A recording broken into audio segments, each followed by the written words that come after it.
Bon, assalamu alaikum wa rahmatullah. Assalamu alaikum wa rahmatullahi taala wa barakatuhu. Ñu dañu leen ziar leen jaajëfal leen bu baax a baax. Di ñaan yàlla suñu kàddu fekk leen jàmm ak salaam ak tawfiq. Di nuyu waa YouTube bi yëpp, Mor Diagne, Issa Diallo, di nuyu comment dirais-je, voilà, di leen nuyu Ibrahima Sarr, Issa Diallo, donc Ibrahima Sarr, di nuyu Ablaye Diop, di nuyu Moussa Diagne, di nuyu El Hadj Sy, donc Jabaté Cheikhou maa ngi leen nuyu bu baax di leen ziar di jaajëfal tout le monde. di am mbégte jégalu d'abord ci guddi bi du suñu kii du suñu tayef en fait direct bi sax dañ ko waroon table ci benn nombre de simili yu ndaw mais dafa am loo xam ni moo ñu ci fekk ñu doon gëstuwaale incha allah pour mën a leeralaat lu bari. Donc comme ni ñu ko annoncé ci page Facebook bi rek je pense que le technicien pourra partager ça ngeen partager au grand max ci Facebook bi incha allahu taala ñu annoncé leen dara rek après incha allah dañ ci ñëw en live spécial. di nuyu suñu kilifa diine yëpp di leen ziar di leen jaajëfal di leen ñaanal yàlla fan mu gudd lool te mu ànd ak wér. di nuyu di ziar tous les républicains di nuyu di ziar toutes les républicaines di nuyu di ziar l'opposition dans son ensemble di nuyu son excellence le président Macky Sall jot nañu ci bataaxalam muy souhaiter joyeux anniversaire à tous les militants de l'Alliance pour la République donc muy njiital parti bi mais en même temps soxnaam muy soxna Marième Faye Sall muy souhaiter à tous les militants à toutes les militantes donc une bonne année 2026 fraternellement donc ñu nit ñu ngi lay jaajëfal di la sant di la gërëm di la ñaanal yàlla subhanahu wa taala yaa xam loo bëgg ak foo bëgg dem yal na yàlla wommat say jeego dëgëral say jeego yal na yàlla raxas li na sa kanam musal la say pexe yi na sa ginnaaw yàlla aar la ci kaw ndeyjoor ak càmmoñ aar la ci kanam sempi xaaxaam yi nga xam ni mooy ndëgg sërëx yi waaye tamit nag yombalal yoon bi nga xam ni mooy yoon bi nga xam ni mooy jëm ci lépp loo xam ni looy yóotu la te xam nañ ni lépp looy yóotu te xol ak sa xalaat jëmul ci du partage ak doomu aadama yi kon excellent président Macky Sall bonne et heureuse année 2026 bonne et heureuse année 2026 aussi à la première dame Marième Faye Sall ñu koy ñaanal yàlla subhanahu wa taala moom it yal na yàlla taxawu ko yal na yàlla yokk wér wi yal na yàlla yokk mën-mën bi yal na yàlla yeggale li nga xamante mooy yéeneem ndax yéeneem it mooy sa yéene yéen ñaar seen yéene àndandoo nekk yéen les Sénégalais comme ngeen ko defee diiru fukki at ak ñaar jéem nañ ñu nekk pour tilimal seen der mënu la sotti finalement ñoom ñoo mujj du xulloo seen biir donc loolu mooy li nga xam ni bëggoon nañ ko jagleel son excellence le président Macky Sall ci li nga xamante ni moom mooy bataaxalam boobu di ñëw nag tey nana ma woon sax waxagum ci problème Sangalkam nanaguma ci woon wax pour la bonne et simple raison que man su ma téye këyit damay jël sama temps ça tout le monde le sait su ma téye këyit laa wax je prends tout mon temps j'ai reçu presque une vingtaine de fichiers qui concernent le maire de Sangalkam muy Pape Sow ñu gën ko xam ci nu mu tudd sax Alpha Bokar Xumba à ma grande surprise li ma gis chef de cabinet bind ko mooy infiro ku moom xar yi waxaguñ sax ku moom xar bi nga bàyyi buum bi boole kook ay xel yu miti au fait j'ai publié et vous avez l'occasion de vérifier avec moi que dans ma publication tudduma terrain ba léegi dans ma publication Facebook balaa ñuy ñëw dama bind clairement ma ne nu mu tudd sax annonce laa def ne dinaa ci wax te bu ngeen doon génn par milliers yi dinaa ci wax parce que li ma téye xam naa ko la crédibilité des papiers à ma disposition xam naa ko wala si nafsi bi yadi maintenant vous pouvez essayer d'apporter un droit de réponse comme ni ko waa ji bindee droit de réponse par rapport à quoi maanaam droit de réponse par rapport à quoi moi j'ai pas encore parlé j'ai juste dit dossier foncier de Sangalkam point qui protège Alpha Bokar Khouma, dit Pape Sow, maire de Sangalkam, allié de Pastef. Ce sera l'objet de notre prochaine sortie, Inch'Allah, Al-Boutlimi. Mandi la bid. À ma grande surprise, j'ai capturé que ni wax nañ ni, on m'a dit que Wajibine le droit de réponse émanant des soutiens de Pape Sow, actuel maire de Sangalkam. Face aux accusations portées par le compte ou l'entité dénommée Batou concernant des dossiers fonciers. Quelle accusation? Est-ce qu'il y a un chef de cabinet? Je n'ai pas accusé. Accusé Gouma. Et je vais accuser.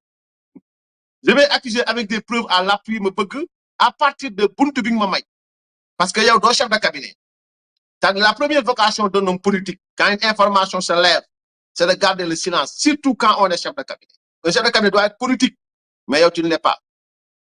Parce que tu viens de m'offrir une opportunité, une base sur laquelle tu l'as dans le texte pour waxtaan ak Sénégalais. Pour xam kan moo nekk ci ginnaaw sa mère bi yow Jean-Pierre Gap. Je continue, bàyyi ma fa loolu. Donc, il dit droit de réponse émanant des soutiens de Pape Sow, actuel maire de Sangalkam, face aux accusations portées par le compte ou l'entité dénommée Batou Deug concernant des dossiers fonciers. Nous, les souteneurs du maire, affirmons que sa priorité reste le développement local, notamment via des investissements dans la santé, l'éducation, l'éclairage public et le sport, minimisant ainsi l'impact des accusations sur son image de gestionnaire. Certains terrains mentionnés par Batou Deug,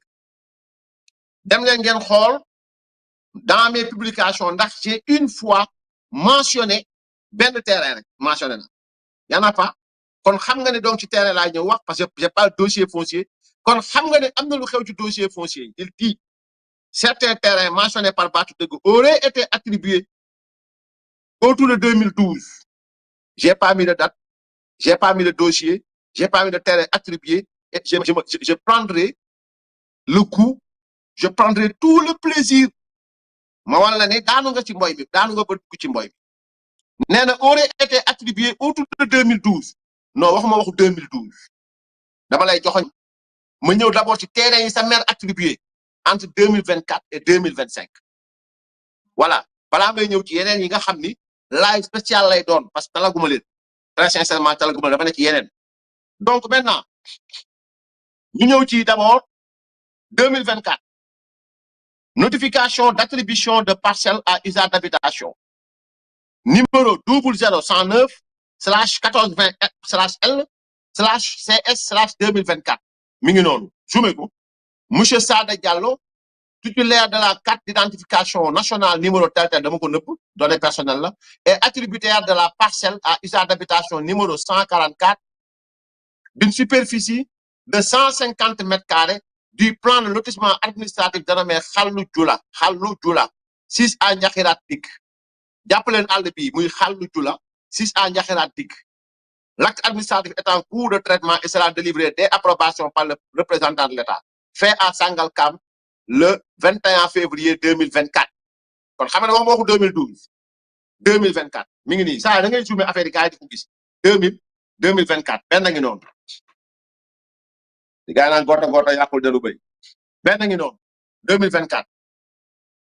Benen bi moy benen toujours le même Sada Diallo. Bi numéro 144 lo nangam sangam. On continue. Sada Diallo dama ñëw gum ci mom. Demal benen. Benen bi moy monsieur Hussein donc numéro tel 294/CB/2024 notification d'attribution de parcelle à usage d'habitation monsieur Ousseynou Ndiaye titulaire de la carte d'identification numéro tel et attributaire de la parcelle numéro à usage d'habitation numéro 494 l'OC une superficie de 150 mètres carrés du plan de lotissement habitat dénommé Khalou Djoula et à 6 à Ndiakhirat. Benen ngi nonu fait à Sangalkam le 21 février 2024 même jour. Donc le maire Alpha Bokar Khouma mi ngi non jël leen benen pour chef de cabinet bi wax 2012 benen ngi non ma ñew jall ci benen donc benen ba ngi ni donc ñaar doyagum na parce que duma leen joxagum sama ki mais ce qui pose problème dans cette affaire moy num tuddu sax dans cette affaire ce qui pose problème dans cette affaire moy musu leen bu ngeen muusoon da ngeen di xaar tuuti ba ma wax ba pare ngeen xam lan laa bëgg wax mais xamagu ne lan laa bëgg wax dans ce dossier Khalou Dioula Ciss à Ndiakhirate Dik un dossier boo xamante ni yoonu Sénégal moo wax nañu arrêté buñ ko laalati yoonu Sénégal moo interdire ñu jaay mais ki nga xam ne moo nekk ci biir affaire dossier bi du ma ci ñëw gum du ma dugg gum du ma publier gum dossier boobu parce que nag ni ñu koy waxee sax doo am sa arme yëpp sànni lépp mais au fait y a quelqu'un qu'on appelle Mamadou Diallo Mamadou Diallo Mamadou Diallo dans ce problème là Mamadou Diallo titulaire de la carte d'identité nationale numéro 1 751 tel 092 bénéficiaire de l'eau numéro 699 moom Mamadou Diallo bénéficiaire de l'eau numéro 703 moom Mamadou Diallo bénéficiaire de l'eau numéro 705 moom Mamadou Diallo bénéficiaire numéro 698 le même Mamadou Diallo bénéficiaire numéro 704 le même Mamadou Diallo bénéficiaire numéro 702 le même Mamadou Diallo bénéficiaire numéro 700 le même Mamadou Diallo bénéficiaire numéro 701 le même Mamadou Diallo moom 701 moom 702 moom 704 moom 698 moom 705 moom 703 moom 699 la même personne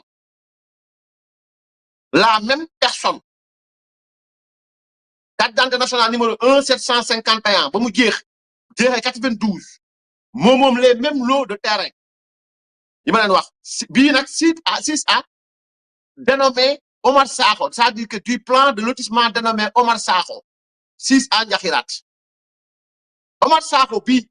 mooy l'important dans ce dossier sama yoon nekkul ci maire buy defar ay nu mu tudd sax ay pàcc xawma hôpital c'est pas mon problème mais le Mamadou Diallo là bi nga xam ne moo titulaire bi yëpp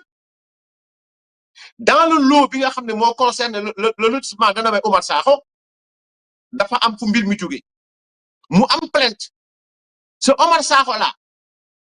Omar Sakho bi lu indi turu Omar Sakho y a une plainte qui a été déposée y a une instruction qui interdit li ñu fay def ñu def ko fa le maire a utilisé ay voies de contournement l'utiliser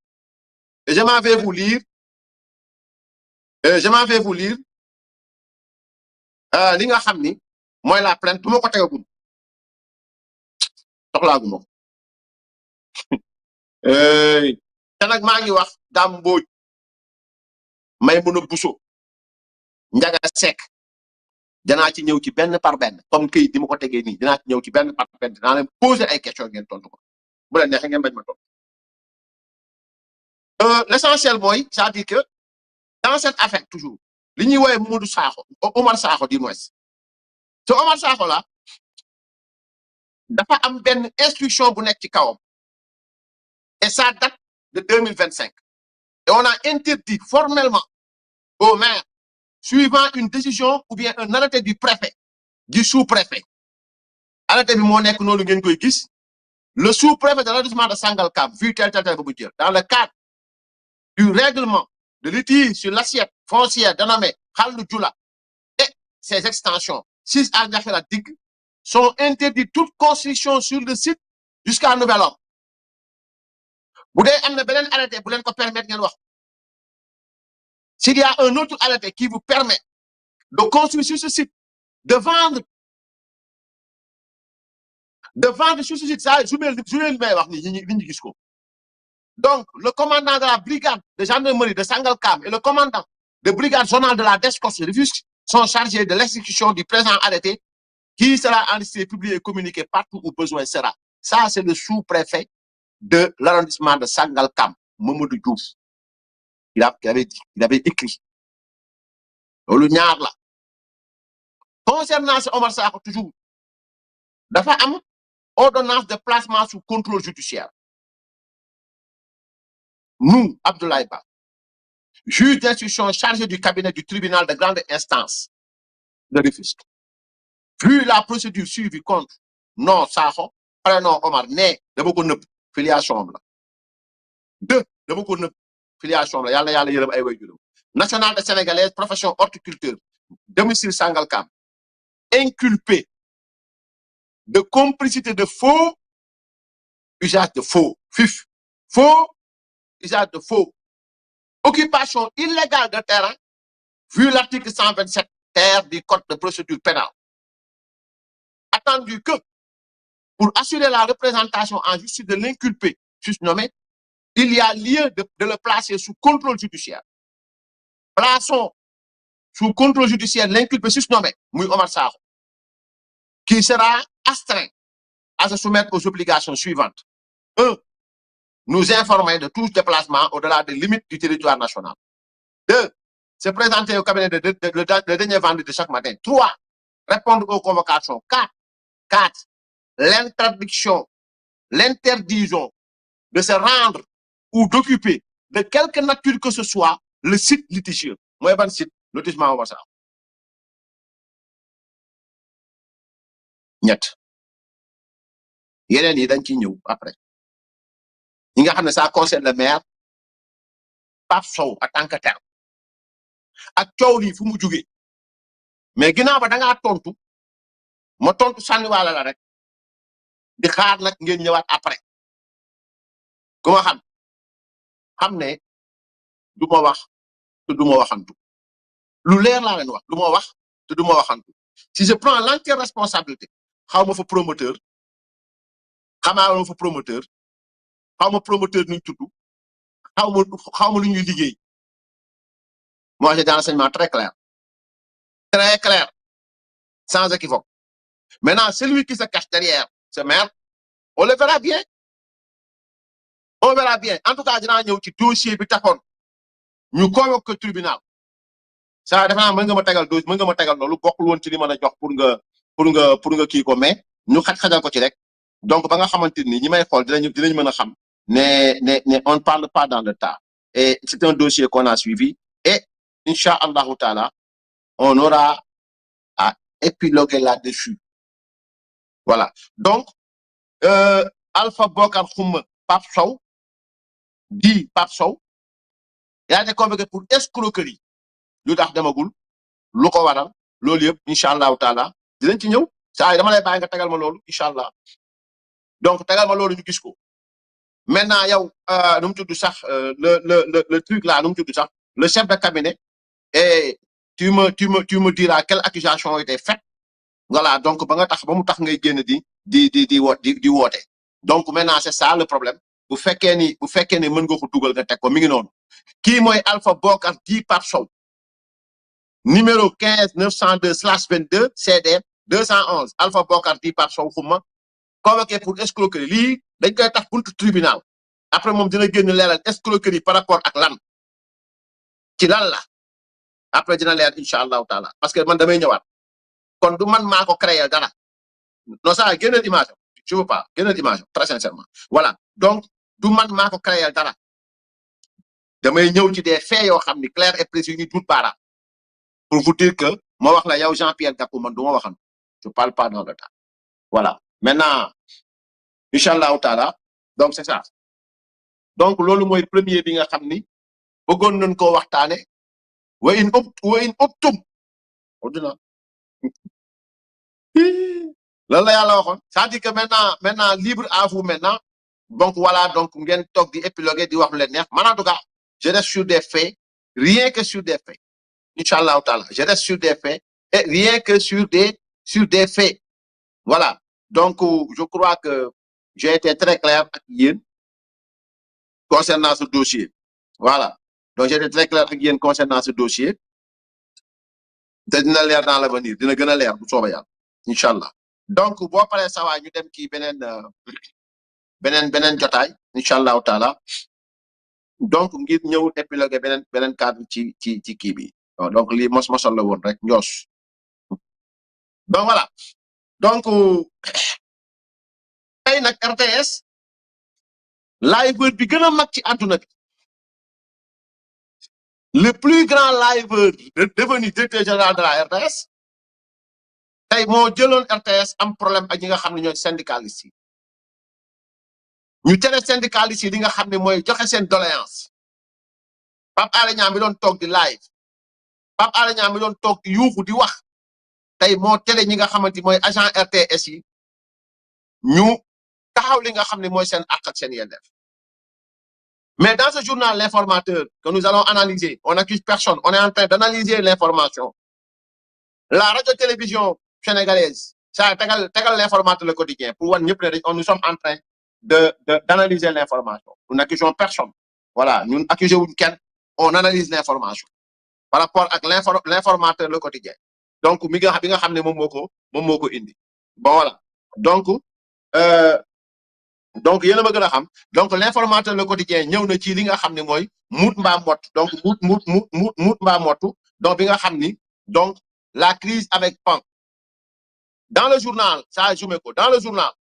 on nous parle de les syndicats dénoncent un conflit d'intérêts manifeste avec l'attribution du marché du village de la Canne au frère du directeur général Thierno Niang. La nomination d'un proche non agent de la RTS à la direction de l'approvisionnement et de la logistique. La suspension de l'accord d'entreprise après seulement 2 mois d'application. Le retrait de l'avant Tabaski et le non-paiement des indemnités des agents réquisitionnés lors des législatives. L'interdiction du point de presse du personnel dans les locaux de l'entreprise. L'information ñëw na ci li nga xam ni moom mooy la crise à la RTS. Crise bi li ko waral mooy Pape Alé Niang la ñu accusé ne dafa jël rakkam ndax ñoo bokk ndey ak baay wóoruma mais rakkam la selon le journal li ñuy woowee village de la Canne muy benn projet boo xam dafa lëkkaloo ak li nga xam mooy Coupe d'Afrique bi mu jox ko rakkam loolu mooy première accusation. Deuxième accusation fal ki nga xam ne fal na koo xam ne mbokkam bu ko jege la koo xam ne bokkul RDS mu fal ko ci poste bu am solo bu nga xam ne moom la ñu wooyee direction de l'approvisionnement et de la logistique mu nekk fonction boo xam ni bu mucc maanaam fonction bu leer boo xam ni moom moo jëm ci wàll di xool appel d'offre yi di xool li ñuy jënd di xool ñan ñooy jox ñan ñooy ci ak joxe marché loolu mooy direction de l'approvisionnement et de la logistique. Xam nga ce média public qui est financé par les contribuables sénégalais et qui aujourd'hui, tout le monde l'a vu, traverse une crise majeure, marquée aussi par des accusations graves de népotisme et de conflits d'intérêts portés contre son directeur général Pape Alé Niang, le plus grand liveur jadis, celui qui criait sur tous les toits, parlait au nom du peuple, celui qui criait sur tous les toits, parlait de justice sociale, parlait de liberté de presse, parlait d'engagement, etc., etc. C'est lui-même aujourd'hui qui est pointé du doigt par le syndicat. Il a transformé ce bijou légué par le président Macky Sall en un intifada syndical, en un lieu d'intifada syndical. Et au cœur de scandale figurent 2 nominations et attributions controversées. L'attribution du marché de construction et de gestion du village de la Canne, qui est un projet d'envergure lié à la Coupe d'Afrique des Nations à Thierno Niang, frère du directeur général, lui, Pape Alé Niang. L'autre chose, c'est la nomination d'un proche extérieur à la RTS au poste stratégique de direction de l'approvisionnement et de la logistique, qui est une fonction clé et qui supervise les appels d'offres, les achats, les fournisseurs et l'attribution des marchés publics. Ce dispositif crée un verrouillage familial ou amical. Fal gii mu fal rakkam selon le journal fal bii mu fal jegeñaaleem selon le journal kii mu jox ko marché Canne kee mu jox ko def ko fi nga xam mooy direction approvisionnement. Dispositif boobu mooy wane ne dafa ndar képp waaye ndar képp goo xam dafa utiliser famille yam utiliser li nga xamante ni moom mooy ay xaritam wala jegeñaayam loolu tubaab mooy du népotisme et du conflit d'intérêt. Du népotisme et du conflit d'intérêt. Cuuc ci bee wala loolu lay tekki. Donc mais buñ la ne teg na jegeñaaleem ci li nga xam ne mooy marché fi nga xam ne moom la ñuy xoolee marché yi ak di say sukkandiku marché yi mooy wane ne donc kooku ci wàllu contrat public yi donc mi ngi noonu ci intérêt conflit d'intérêt bu rëy na parce qu'une telle configuration favorise un réseau opaque càllale bu lëndëm lay indi càllale bàyyaale ñaa jegeñaayam rakkam loolu lay indi donc les marchés peuvent être orientés sans risque de contestation interne parce que marché yi mën nañ ko jox ku ko neex ak lu la neex d'ailleurs oto yi nga xam ne Pape Alé Niang recevoir na ko jot ko fi wax nit ñi wax nañ ba sonn mais ba léegi waxuñu oto yi fu mu jógee ak ci kan la bàyyee ko personne ne l'a dit personne ne l'a dit personne kenn waxu ko donc En plaçant un allié de confiance à ce poste névralgique, moins soumis aux règles internes de l'entreprise, le directeur général s'assurerait un contrôle absolu sur les flux financiers et contractuels, facilitant potentiellement des opérations comme l'octroi du contrat du village de la CAN à son frère. Nan la def ba jox village CAN bi rakam, selon le journal toujours, nan la def ba jox ko Thierno Niang moom, ci yan critère la jaar, ci lan lañ basé wu, ci lan la jaar. Ces pratiques constituent un péril majeur pour la gouvernance publique. Elles encouragent la corruption, érodent la confiance des citoyens dans les institutions, gaspillent les ressources de l'État et privilégient les liens personnels au détriment du mérite et de la transparence. Jëf yu mel nii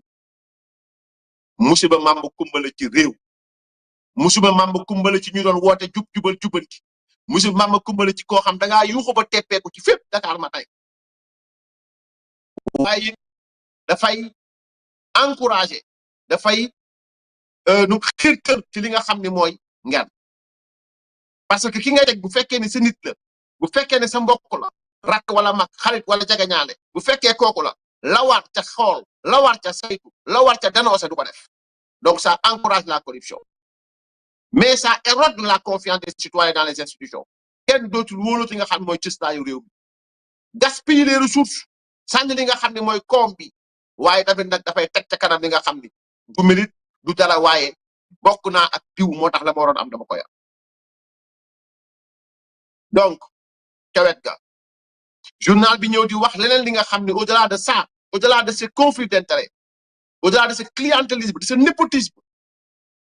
parallèlement la RTS crise sociale aggravée par une série de mesures perçues comme autoritaires. Jël ay ndogal yoo xam ni tegoo ko lu dul ci réel biir ngandal ay lex yéeg sa oto bu mool jugee toog sa station bu mool di wane ne man kenn mënul ci man dara waaye yéen mën naa ci yéen dara. Du ngeen def lu leen neex, certes c'est vrai kenn du def lu la neex ci fi ngeen liggéey, mais daa am loo xam c'est des acquis sociaux yoo xam dañu ko fa bàyyil. Daa am loo xamante ne xeex la boo xam ne syndicat bi da ko xeex ba yegg si fii bàyyaale ña dina alam likk rek suspension de l'accord d'entreprise. Maanaam accord d'entreprise yi nga xam ni mooy woy diggante syndicat beeg ñi yilif kër ga ñu dëgg ko xaatim ko bind ko moom Pape Alé Niang dagg na ko. Dagg na li nga xam ne mooy avant Tabaski, fayatu li nga xam ne mooy indemnité agent yi nga xamante ni dañ leen jëloon yóbbu leen ci élection législative yi, waaye tamit tere na syndicalistes yi def point de presse seen biir bërëbu liggéeyukaay. Ndogal yi mu jël ça vise manifestement à étouffer les voix syndicales. Li mu jël mooy fat tere lëndëmal li nga xam ni mooy kàddu bi war a jub bàyyeekoo ci ñi nga xam ni ñoo wuutu liggéeykat yi te mu nekk un droit absolu muy le syndicalisme. N'oubliez pas que celui à qui il sert aujourd'hui ci li nga xam mooy état bi lim njëkk def 2003 la dugub impôt domaine 2004 balaa ñuy wax ñaari at teg na syndicat boo xam ne ay milliards la perte loo sénégalais muy fu ñu dagg fu nekk ñu am. Làmmiñam bu rëy boobu moo taxoon ba ñu jàppee tey bu jaay fu ne la yuux làmmiñam bu rëy boobu moo tax mu dëkk ci pinc mi fu ne mu jonga fen taxaw fa kas baale ma ci fen bi fu ne mu jonga fa wax lu du dëgg fu ne mu taxaw fa wax lu du dëgg fu ne mu dem fa umra na ci wax lu du dëgg aj na ci wax lu du dëgg te safa dem na daw na safa ak marwa ci lu du dëgg sànni na jamra te day sax moom lañu war a sànni jamra léppam dëgg mais syndicat li moo ko may. Donc lii mooy nag li nga xam ne moom lañ leen tigoon lii mooy nguuru Pastef. Au fait c'est ça le régime de Pastef, c'est ça le régime de Pastef. Et j'aimerais dire que ceux qui promettaient la soif de justice sociale semblent s'abreuver abondamment aux sources du pouvoir. Baye Alé Niang mi nga xam ne doon toog di wax di live matin soir di wax di yuuxu di grève de la faim au nom du respect des principes de la démocratie et de la liberté d'expression. Ce Pape Alé Niang aujourd'hui interdit aux syndicalistes de tenir un point de presse dans les locaux où ils travaillent. C'est ce que je veux dire quand je dis que ceux-là qui promettaient la soif de justice sociale sont en train de s'abreuver abondamment donc aux sources du pouvoir. Nan nañ ba mandi ba géex ci les sources du pouvoir ña ngay dawal 4x4 di takk ñu leen neex takk nu mu leen neexee ak fu mu leen neexee donc di def lu leen neex mais sénégalais moom vous allez souffrir parce que vous êtes en train de souffrir et ceci partout fépp la fépp. Donc kii mooy ki nga xam ni mooy Baye Alé Niang ak ñi nga xam ne ñooy syndicalistes yi nga xam ni am njaay jëlal jóob ba ma nga fa nekk à côté de Pape Alé Niang. Un autre yoo xam ne c'est un allié de Pastef muy Déthié Fall un autre moom il incarne actuellement le mood Mambot le mood Mambot parce que xam ngeen ni am na way jegeñaaleem boo xam ne docteur Ibrahima Ndiaye la tudd nekkoon secrétaire national chargé des finances et de la logistique dàq na ko ndax lan ndax dafa critiquer nguur gi maanaam Déthié Fall dàq na docteur Ibrahima Ndiaye bi bokk ak moom parti nekkoon li nga xam ne mooy secrétaire national chargé des finances et de la logistique dàq na ko ndax lan mu dàq ko critiquer gouvernement bi critiquer na ko waaw ndax li mu wax dëgg la wala du dëgg Déthié Fall nee na yoonam newu ci ñu dem dégluwaat Déthié Fall démb bi nga xam ne mi ngi jooy la même chose mais ñu dem déglu Déthié Fall démb bi nga xam ne mi ngi jooy la même chose donc ñu dem déglu Déthié Fall démb bi nga xam ne il criait sur tous les toits la même chose ñu déglu ko. Très près. Les conséquences qui ont découlé de mon intervention du 27 novembre 2020 à l'Assemblée nationale. J'ai alors indiqué aux représentants du gouvernement, comme je l'ai toujours fait du reste, que la vision du président Macky Sall devait quitter Diamniadio pour rejoindre la vallée du fleuve Sénégal et la vallée de l'Amérique. Cette position de vérité et de principe, comme vous le savez, m'a valu une destitution offensante et injustifiable de ma fonction de vice-président du parti Réunion. Je suis déçu des 2 ans de gouvernance du parti PASTEF. C'est une déclaration du secrétaire général chargé des finances et de la logistique du PRP de Déthié Fall, actuellement ministre des Infrastructures, invité de l'émission Le Grand Jury. L'enseignant-chercheur informe que les principes pour lesquels le PRP s'est engagé aux côtés de PASTEF ont été foulés aux pieds. 2021 à 2024, on s'est battu sur pas mal de convictions. Personnellement, c'est des convictions, tout en restant sur les principes. Ça, c'est ma posture à moi. Je mets les règles tout le temps dans ce que je fais. On s'est battu pour les principes, l'état de droit. C'est un combat. On s'est battu pour notre principe, la vie chère. On s'est battu pour notre principe pour que l'économie change. Mais au bout de 2 ans, 20 mois précisément, mythique Muresan. Il y a des choses qu'on a pu enclencher très tôt. Ça, je me suis battu comme ça. Le principe ne changera pas. Donc, mythique Muresan. Par rapport au sacrifice consenti. Docteur Ibrahima Ndiaye dit avoir décelé plusieurs anomalies qui font qu'il doute des compétences des autorités étatiques. C'est un problème de choix d'homme, très souvent dans l'approche. On a péché. Au quotidien, nous rencontrons des fois dans des postes de responsabilité où la personne avec qui on a affaire n'a jamais éprouvé quoi que cela soit, ne connaît pas les enjeux de l'heure. Par sa simple signature, il peut bouger une entreprise qui a fait un carré siècle ici. Ça, c'est un problème de choix d'homme. Au quotidien, c'est quoi on sait? li ngeen njëkk dégg Déthié Fall la mi ngi doon wax ba mu taxawee assemblée nationale mu ne vision Macky Sall dafa war a jugee Diamniadio dem jusqu'à la région du fleuve ñu dàq ko ci li nga xam ne mooy secrétariat adjoint secrétaire général adjoint partem mu taxawoon doon ko dénoncé ne loolu du gëm-gëm du principe même Déthié Fall mi doon dénoncé loolu tey docteur Ibrahima Ndiaye xasul nguur gi il a mis le curseur là où il faut le faire là où il faut le mettre du moins et Déthié Fall le renvoie et vous savez quel est le motif mooy bokkul suñu ligne ñuy critiquer gouvernement bi au nom de quoi kon au fait nga teg ci côté bi Pape Alé Niang teg à côté Déthié Fall nga teg à côté seen kilifa yi ñoom seen bopp que ni mësu ñoo wax lu ñu gëm ils n'ont jamais été des hommes de principe jamais c'est des hommes qui Déthié Fall tey ministre la day sàmm muuram day sàmm ay fin du mois day sàmm ay intérêt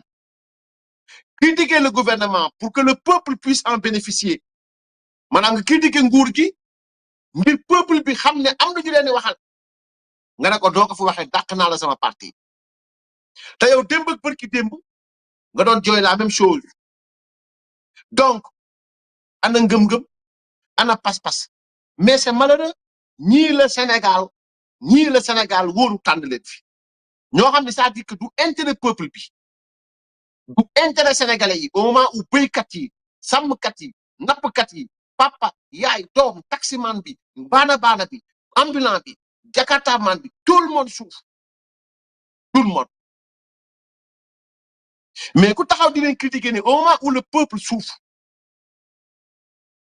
au moment où ces jeunes qui couraient xale yi doon daw seen ginnaaw moment bi ñuy souffrir waaw Ousmane Sonko xam la moo ko intéressé nan laay bokkee 2029 la moo intéressé nguur gi Diomaye Faye nan laay amee siège seeni militant nan la waa Sonko di reyee Diomaye nan la waa Diomaye di reyee Sonko kenn ku nekk taas sa paaka di wër ñamalakaay wuy sa yaay mooy kan Aïda Mbodj ak Mimi Touré kenn ku nekk waa Pastef daas nañ seen paaka di woowee Diomaye Faye ñamalakaay wuy sa yaay waa Ousmane Sonko daas nañ seen paaka di waa Diomaye Faye daas nañ seen paaka di woowee waa Ousmane Sonko ñamalakaay wuy sa yaay kenn ku ne ci ñoom ña ngay dem sax bay ñaanal équipe nationale yàlla na toog bu fekkee Diomaye war na téye coupe. C'est des choses qui se disent et qui sont là. Des gens qui disent que bu fekkee Diomaye war na téye coupe bi yàlla na Sénégal ñàkk ndam li. Vous voyez le degré de méchanceté qui sont maanaam Sénégal et puis li gën a garaaw mooy Ousmane Sonko ba ñuy critiquer ci seen nguur dafa ne may leen ñu oxygène chaque jour mu dégg ay ñoom kiki ay ñeneen ña ca des di saaga le président actuellement l'homme qui est au palais et qui ne se considère d'ailleurs même pas comme président, qui n'a ni les épaules ni l'étoffe, qui refuse de croire lui-même qu'il est le président d'Afrique, qui refuse de prendre sa responsabilité de président d'Afrique, qui ouvre gros les yeux, malheureusement, mais qui ne voit rien du tout. Ce gars, aujourd'hui, les rares personnes qui le respectent, ni qu'on respecte, c'est des républicains qui refusent de l'insulter, qui refusent de le traîner dans la boue. Et ces soi-disant patriotes l'insultent journellement. Au nom de quoi? D'un amour ou bien de cet amour envers le plus grand radoteur de l'histoire politique du Sénégal. Ousmane Sonko. Ku dem bay taxaw Sénégal di football di jongante yor le drapeau national ngeen am fit taxaw ne yàlla nañu toog bu fekkee ne Diomaye moo dara téye coupe bi ñun on s'en fout, on s'en fiche éperdument de celui qui doit accueillir les lions ou bien celui qui bon koo xamante ni say loxo coupe bi dafay ñëw suñu yoon newu ci l'essentiel mooy sacre bi na ñëw Sénégal biddéewu Sénégal na flotté l'essentiel mooy raaya Sénégal na jóg mais yéen a gën a xam ne ñii seen bëgg-bëgg ak seen gis-gis nekkul bëgg-bëgg Sénégalais yi nekkul gis-gis Sénégalais yi c'est pourquoi ils s'en fichent éperdument de seen li ngeen di souffrir lan la et c'est dans c'est ci contexte boobu noonu le Déthié Fall dàqee Ibrahima Ndiaye et c'est tout ça c'est facile comme bonjour donc kenn warul critiquer nguur gi kenn warul wax dara ci nguur gi même si le Sénégal brûle dans le sens social du terme donc le Sénégalais moo war a yeewu le Sénégalais moo war a xippi ay bëtam xoolaat taxawaayam xoolaat fi muy taxaw parce que yomb na trop yomb na lool donc loolu mooy li nga xam ni mooy le muut mbaa mot à côté de cela ñu dem ci journal Le Peuple et daañu leen annoncé ne Le Peuple TV dafay génn xam nga amoon na journal Le Peuple maintenant Le Peuple TV comme chaîne télé dafay génn demain incha allahu taala lancement bi janvier 2026 lay nekk am ngeen journal bi mais télé bi day ñëw génn ñu ngi leen di jaajëfal bu baax a baax Le Peuple TV di leen ñaanal yàlla defar li nga xam ne mooy seen yoon yàlla na yàlla leeral yoon bi yàlla na yàlla taxawu li nga xamante ni moom mooy seen jumtukaay boobu nga xam ne jumtukaay tas xibaar la ba mu mën a dem fépp foo xamante ni Sénégalais dañ koy soxla et félicitations à vous tous. Le Peuple TV ñëw na au fait ci li nga xam ne moom mooy koppar yi tribune ñëw na ci d'abord tribune yow toppal fii tribune d'abord ñëw na ci la tribune ñëw na di wax ni nu ñu ko waxee sax koppar xaalis yi nga xam ne mooy xaalis pétrole bi nee na menteñ na mes na rapport yi ne menteñ na mes na 37 milliards azéré na menteñ na mes na coowal ONAS na menteñ na mes coowal pétrole bi maanaam koppar bi bàyyeekoo ci pétrole bi idée nee na maanaam introuvable maanaam gisuñu benn këyit boo xam ni mooy ne wan li nga xamante ni moom la ñu wax ne moom la ñu am ci koppar yi y en a pas donc loolu tribune xëyee tribune nee na l'argent du pétrole introuvable l'ITIE mooy kuréel bi nga xam ne moo nekk ci lépp loo xamante ni dafay saytu ak jëm ci li nga xam mooy transparence jëm ci li nga xamante ni moom mooy mbirum koom bi bàyyeekoo ci suuf muy pétrole muy gaz muy zircon muy tout ça donc loolu tribune ñëw na ci tey mais ITIE moo ci wax ñuy jaajëfal suñu xarit suñu soppe Mamadou Moustapha Mané on a fait une émission dessus et wax na ci aussi heureusement qu'il a pris le rapport de l'ITIE yemul ci lecture mais il a analysé il a fait une très bonne analyse de cette situation-là et on a dénoncé on a publié aujourd'hui aussi les journaux l'ont repris donc l'argent du pétrole introuvable la tribune pour l'année 2024 la part de production en numéraire revenant de l'État dans le projet Sangomar, il n'a été retracé dans aucune déclaration, n'apparaît ni dans les formulaires de Petrosen, les formulaires de Woodside, les rapports d'exécution budgétaire T3 et T4 2024, les déclarations de la DGCPT, Direction générale de la comptabilité publique. Bi ñuy defee comptabilité publique alalu askan bi xaalis pétrole bi newu fa xaalis pétrole waa ITIE yeneen gisuñu ko si biir Petrosen nee nañ gisuñu xaalis Sénégal ci pétrole bi mu am ci biir li nga xamante ni moom mooy nu mu tudd sax formulaire Woodside nee nañ gisuñu ko ci biir rapport saa ba journal bi gisuñu ko ci biir rapport d'exécution budgétaire bi nga xam ne fa la ñuy wane ni alal dugg na fii génn na fii defee nañ ko nii defee nañ ko nele nangam sangam ba léegi duggul gisuñu ko waa ITIE ñooy wax du samay wax nee nañu xaalis ci pétrole bi dugul gisu maanaam fi mu jaar gisuñu ko xamuñu ko yëguñu ko ITIE ne pourtant de dans les REP du dans les rapports de discussion budgétaire du deuxième trimestre 2025 indique que l'État a reçu 37,4 milliards de francs CFA pour les 6 premiers mois de 2025 ci biir rapport de discussion deuxième trimestre 2025 Sénégal nee nañu ab jël nañu 35,4 milliards pour les 6 premiers mois 2025 gisuñu fu mu jaar ITIE ne gisuñu ko de wër nañu Woodside gisuñu fa wër nañ Petrosen gisuñu ko wër nañ DGCPT gisuñu ko dem nañ ba fu ne wër nañ ko gisuñu kon Cheikh Diba ñu ngi lay déglu 35,4 milliards yi fan la dugg pour les 6 premiers mois ce qui confirme toujours selon la tribune que ce qui confirme que la production a bien été commercialisée mais la part État 2024 semble ne pas avoir été versée ou n'a pas été comptabilisée ou n'a pas été déclarée dégul indi fii saa ñu xam ne man du samay wax c'est-à-dire dañ ne ITIE nee na le fait que ñu dugal ko ci rapport d'exécution budgétaire bi moo wara ne xaalis bi pétrole bi jaay nañ ko la production a bien été commerciale pétrole bi jaay nañ ko waaye wàll bi état bu Sénégal am bu ñu ko jaayee ba pare nee na ITIE nee nañ gisuñu ko maanaam soit versé wuñ xaalis bi soit versé nañ ko waaye comptabilisé wuñ ko lu garaaw soit aussi déclaré wuñ ne jaay nañu déclaré wuñ ne comptabilisé ko ça c'est très grave moo tax à côté du journal Le Peuple suñu sœur suñu xarit Antigone Diop ñu ngi koy nuyu di ko ziar appel à la clarté sur les 10% réservés aux générations futures nu mu mën a demee lu mën a am 10% yeeg nangam yi Macky Sall waxoon ni dencal leen ko ndaw yi da ko sóoraale woon lu ci mën a am mooy ndawu Sénégal alal boobu yéen a ko moom Sonko moomu ko Diomaye moomu ko Macky moomu kenn moomu ko Macky Sall moo ne woon luñ mën a jaay ci pétrole nañ ci dompal ndaw yi denc ko bu kenn laal bu kenn fayee bor bu kenn defee infrastructure bu ci kenn def dara xaalis boobu dañ koy sele moo tax Antigone di woote ne donc coordinatrice du collectif rappel à l'ordre pour la transparence nee na leer de Antigone nee na leen na leer 10% yi moom réservé aux générations futures na leer à l'heure où le Sénégal a officiellement rejoint le cercle des pays producteurs de pétrole et de gaz une interrogation essentielle demeure sans réponse pleinement satisfaisante. Qu'advient-il concrètement des 10% des recettes destinées au fonds intergénérationnel amul benn rapport amul benn rapport benn bu ñëw di ñu wax ni fan lañ dugal xaalis Macky Sall waxoon nañ ko dencal xale yi y en a pas mbir mi nag du demee noonu de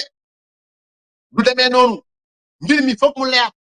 noir sur blanc ñu xaatim ko ñu wax pétrole bi xaalis bi fu mu jaar ndax dañ ko versé wala dañ ko fàtte versé ndax dañ ko jaay dugul leen ko ci comptabilité bi fu mu jaar fu mu dugg parce que suñu 37 milliards AGER bi nii ñu leen laaj ngeen di dóor tàq ak zigla gar tombe na leer 10% yi xale yi ko moom moomu leen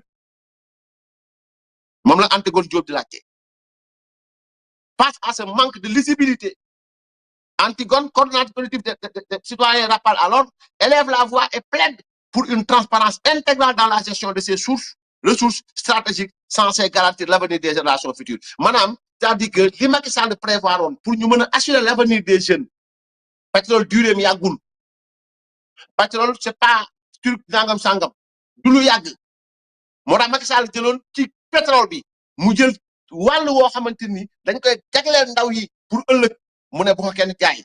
bu ko kenn lekk bu kenn fayee bor bu kenn fayee salaire bu kenn tabaxee kër bu kenn tabaxee entreprise bu kenn tabaxee institut bu kenn tabaxee dara dañ jël xaalis bi denc ko mel ni bàyyi boo xam ne am na doom di investir ci doomam tabaxal ko université tabaxal ko ay école préparatoire tabaxal ko ay académie gaz pétrole tabaxal ko lépp ba pare ne ko dencal naa la fële alal boo xamante ni ëllëg ak si biir bu demee ba pétrole bi jeex ëllëg ak si biir bu demee ba lambaa nar a ñaaw ndaw yii tey nga xamante ni ëllëg ak si biir dañu am ay 35 ans jëm kaw seen alal a ngi nii yéenay xool yéenay gouverner yéenay xool na ngeen di orienté li nga xam mooy alal boobu waaye kenn du ko laal Ousmane Sonko ak Diomaye Faye alal boobu lañ ñu mën a wax fu mu jaar fu mu dugg ñu lekk ngeen ko wax ñu lekk leen ko mais fan la alalu boy yi dugg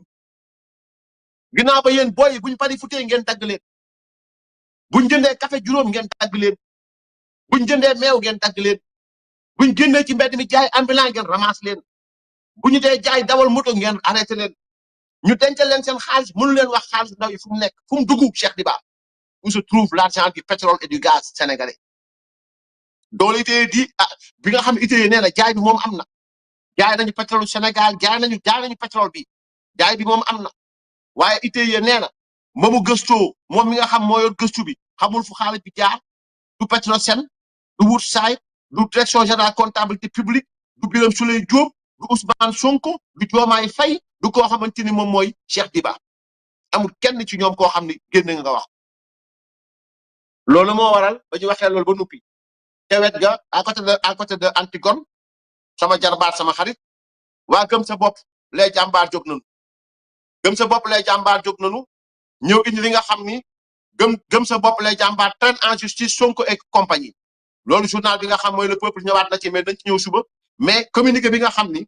gëm sa bopp bind nañ ko lañ leen di liiral nee nañu Ousmane Sonko demee noonu de di nga bëgg demee noonu bii moom du am dóor donc maintenant gëm sa bopp les jàmbaar va déposer une plainte devant le pôle judiciaire financier contre le premier ministre le ministre de l'énergie le DG de Petrosen SA sur l'argent du pétrole introuvable ce mardi à 11h sur la base des constats graves précis et officiellement validés contenus dans le rapport ITIE 2024 document public endossé par l'État du Sénégal. Ce rapport, censé garantir la transparence dans la gestion des ressources extractives, met en lumière des manquements systémiques qui engagent directement la responsabilité politique, administrative et institutionnelle de l'État au plus haut niveau de l'exécutif. La plainte annoncée vise, au regard de leurs attributions respectives, la responsabilité de Ousmane Sonko, ministre, chef du gouvernement, garant de la cohérence et de la sincérité de l'action gouvernementale. Un pauvre dormeur du Val, oui. Monsieur Birame Souleye Diop, ministre des Mines, de l'Énergie, autorité de tutelle directe du secteur extractif. Monsieur Talla Gueye, directeur général de Petrosen, bras opérationnel de l'État dans la gestion pétrolière et gazière. Il ne s'agit ni de procès politique, ni d'acharnement personnel, mais l'exercice d'un droit citoyen face à des faits documentés que seule la justice habilitée à qualifier. Une transparence partielle qui engage la responsable de l'État. Le rapport ITIE 2024 reconnaît que le rapprochement des revenus extractifs pour les 2024 n'a couvert 91,89% des flux, laissant subsister un écart non réconcilié de 2,48 milliards de francs CFA, section 1.3 PP 2425. Si cet écart est qualifié de non significatif au sens technique de la norme ITIE, il est politiquement, financièrement et juridiquement significatif. Aucun État sérieux ne peut banaliser la disparition comptable de plusieurs milliards de francs CFA dans un secteur aussi stratégique. Plus grave encore, 7% des paiements déclarés proviennent de formulaires non certifiés, en violation flagrante des exigences minimales de fiabilité. Cette tolérance institutionnelle pose une question centrale qui garantit la rigueur lorsque l'État lui-même l'abandonne. Donc, mi ngi noonu plainte baa ngi noonu ku tuna amaan daan ci ñëwaat bu sooba yàlla l'essentiel en est que mbir mi doy na waar lool mais rapport pare guñ ci de am na yoo xam gars yi gisaguñ ko daan ci ñëwaat ak ngeen ci ànd ak bu Moustapha Mané daan ci ñëwaat de incha allahu taala l'essentiel mooy ce régime en moins de 2 ans aura démontré au Sénégal qu'il n'a rien à voir avec le jub, n'a rien à voir avec le jubbanti et par conséquent n'a rien à voir avec le jubal et par conséquent ne saurait nu mu tudd sax du mënul teg boppam li nga xam ne s'arroger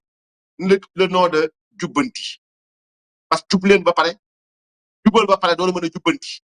Azer mi ngi fi tegee avec la plainte de Thierno Alassane Sall qui semble plainte ba dafa mel ni dañ cee bëgg def sur place kenn waxatu ci malgré tous les faits yi nga xam ne Thierno Alassane Sall dénoncé na ko dans ce contrat de 37 milliards et quelques malgré tout cela ñu entendre ñëpp ñu war a déglu il me semble que ñi war a enquête dafa mel ni Jean-Michel Sène et consorts on les a pas écoutés et pourquoi et qui protège qui à côté docteur Cheikh Dieng a été entendu dans cette affaire-là et jusqu'à présent dégguñu keneen koo xam ne déglu nañ la et aujourd'hui ñu ñuy wax ni ITIE gis na ay écart ay 2,5 milliards ay 7% ci nangam sangam nee na gisul fan la xaal bi jaar trop c'est trop sénégalais nag nañu yeewu boo ànd ak nit mu ne la bloqué naa sama salaire lekkuma ko te daw lay oto yu jar ay millions tabax ay kër wala mu jënd ay kër wala mu jënd ay appartement yoo xamante ni mënu leen wax lii fan la jógee wala nangam sangam xit bi leen seen bët ngeen xool fan lay dundee ak xaalisam il faut bien voir la chose regarder la chose moo gën ñu dem ëllëg si biir nit ñi nar fee nekk naan waaw bett nañu bu mu bett kenn ki nëbbatu dem du fuddulu saa dina ma photo kii wax maa ngi moom ku nëbbatu dem du fuddulu ki nëbbatu dem du fuddu ba dara fekk ko fa ki nëbbatu ay jabaram nëbbatu ay gàddi kooram nëbbatu lépp bu ñëwee ci nguuru mënul diriger lu tul nguuru nëbbatu tegal ma photom sax maanaam Ousmane Sonko dafa mës a nëbbu sénégalais yi ndax wax naa ne je le dis et j'attends un appel moom ak procureur am Diao maa ngi leen di xaar un appel décision bi ñu ma rendre sama juge maanaam sama délibéré jour le juge bi wax dayuma de parce que ba may at dama ko ne waxuma ko ne déclaration de patrimoine officielle en tant que premier ministre non j'ai dit devant la barre devant l'assistance devant le juge le procureur lui-même devant mes avocats j'ai dit que Ousmane Sonko l'a dit dans son livre et dans mon tête dama ne li mu wax ci livre am ça correspond pas à la réalité dafa nëbbu moo ñëw ba jëmi jamono mu nëbbutu encore wax ko Sénégalais ñu xam ko affirmer avoir agi en un vrai délinquant au sens du code pénal mooy je nu mu tudd sax damay organiser sama propre insolvabilité pour bañ a fay lan moo ku wax loolu lan moo ñuy wan ni créé wul propre li nga xam nëbbul ay bien pour Sénégalais bañ koo xam ku def lii war nga mën def lee qui vole un œuf volera un peu di toog jàkkaarloog Sénégalais yi war a fay Mame Mbaye Niang 200 millions mu ne pour bañ a fay 200 millions moo tax jël naa sama kër nëbbu ko samay turu doom mu bañ a fay ku def loolu bu leen waxee ne amul benn kër day wax lu ko neex kañ la Sénégalais di yeew ku séddale jox Waly Diouf Bodiang ku séddale jox Bassirou Diomaye Faye ku séddale jox nangam sangam jox ay inspecteur impôt domaine war na toog Sénégal ne aw ma kër ngeen gëm ko war na ko def ngeen gëm ko kon kooku bu ñëwee toog nekk premier ministre du Sénégal mënul lu dul nëbbatu et un jour viendra la vérité jaillira inchallah la vérité jaillira inchallah donc kooku bu ñëwee diriger un gouvernement ñu naan gouvernement bi lii nëbb nañ kooku lee nëbb nañ kooku lee nangam sangam donc c'est dans l'ordre naturel des choses et cela ne surprend personne lu dul ñi nga xam ne nag nu mu tudd sax dañoo maanaam dañoo toog rek ni fas yu yéene xippi fas yu yéene ubbi seen noppi fas yu yéene nooyi xam dëgg wala ñu wax dëgg y en a qui veulent seulement parce que Ousmane Sonko moo leen neex duñu wax ci moom leneen loolu nag moom réew mi jot na nit ñi yeewu ci très sincèrement xanaa yow bi nga xam ne yaa dirigé syndicat pendant des années pare bàyyi jox Bassirou Diomaye Faye pare jox nangam en 2008 laa la wax la moom mu am kër góor gi Diomaye am kër Batrin nangam sangam kenn ku ne ci ñoom am kër Diomaye jaay Cheikh Diba moom mu jaay Astou Gueye en 2018 2 ans après avoir déclaré son patrimoine dans son livre Les Solutions mi ngi fa au moment où il jure devant les Sénégalais je le redis te maa ngi xaar appel bi inchallah au moment où il écrivait dans son livre ne benn kër la am di défier waa APR ma ñëw tribunal et je l'ai dit en tant que membre militant de l'Alliance pour la République ma wax ko le juge qu'est-ce qu'il a fait il m'a clairement dit pour motiver son jugement ne Ousmane Sonko n'est pas assujetti à déclarer mënu bañ def déclaration patrimoine c'est-à-dire moom dara tënk ko pour mu def déclaration patrimoine ça tout le monde le sait mais il a écrit dans son livre ce que je dis devant là-bas mu dem fële moom ci assujetti ou pas assujetti benn ñaar bi mooy nee na la vente qui a eu lieu en 2018 amul dara lu ñu mën a sukkandiku ne jaay bi 2018 parce que mën na am da koo enregistré en 2018 mais date bi 2018 moo def foi na ko jaay Mathusalem 2018 moo def foi mais nee na man li ma wax ne dafa jaay këram donc après 2016 bi donc maintenant loolu c'est pas vérifié parce que 2018 mën na am enregistrement rek la mais nangam sangam oh c'est faux la maison il a vendu en 2018 après avoir fait sa déclaration de patrimoine dans son livre kon kooku maanaam dafay ñëw di nëbbatu voilà donc di nëbbatu donc mi ngi noonu yàlla na yàlla def jàmm Sénégal ak tawfiix yàlla na yàlla wan Sénégal yi dëgg allahumma arina al xaqa xaqan warzuqna tibaahu yàlla na ñu wan dëgg ba ñu xam ne lii dëgg la yàlla nga may ñu wërsëgal ñu topp ko wa arina al baatila baatilan yàlla na ñu wan fen ak neen ak caaxaan ba ñu gis ko nga wërsëgal ñu maytu yàlla na nga musal Sénégal ak sénégalais yi ci fenkat tappalakat ak koo xamante ni maanaam naafeq nga da ngay clignoter gauche di jàdd droite li ngay wax gëmoo ci dara bu fekkee ñun la suñuy chaîne wala suñuy support yàlla nañ yàlla weer ba kenn dootu ñu déggati waaye bu nekkee ni Ousmane Sonko laa ci mbokkam yàlla nañ yàlla weer te xam naa ne yàlla mi ngi wan a dëgg ndax vaar yi bëri nañu trop macha allah maanaam wax lii démb wax leneen tey bëri na lool te koo xam ne ku nekk say waxi démb ak say waxu tey mu àndul mënoo sell mënoo nekk amin mënoo ñu la wóolu ba lay dénk responsable très sincèrement donc li mooy li nga xamante ni attendez oui donc li mooy li nga xamante ni donc soxla woon naa ko non lire naa ko non na xaar nee na en tant que coordonnateur de la cellule Pastef de Sangalkam je suis curieux de connaître la suite de ce grand éventuel scandale nous attendons la réponse du maire Pape Sow le foncier à Sangalkam donc voilà donc j'attends ñu ngi xaar donc voilà donc la yàlla doon wax suq ñu ngi xaar donc on va attendre donc voilà c'est ça donc wax bi nag mooy wax bi du attaque personnelle fexe leen ba indi ay justificatif voilà ma personne la personne de Pape Sow et consort n'intéresse personne ba léegi déggu leen ma xas ko je l'ai pas xas moo ko def moo ko dara en tout cas je l'attends sur les faits tout en sachant que dama fi yor si ay këyit bëri na voilà donc li lañ ñëwoon dañ ko waxtaan ak yéen amoon nañ mbégte lool très sincèrement partagé ak yéen sant leen bu baax a baax gërëm leen bu baax wasalaamu aleykum wa rahmatullahi taala wa barakaatuhu jaa ngeen jëf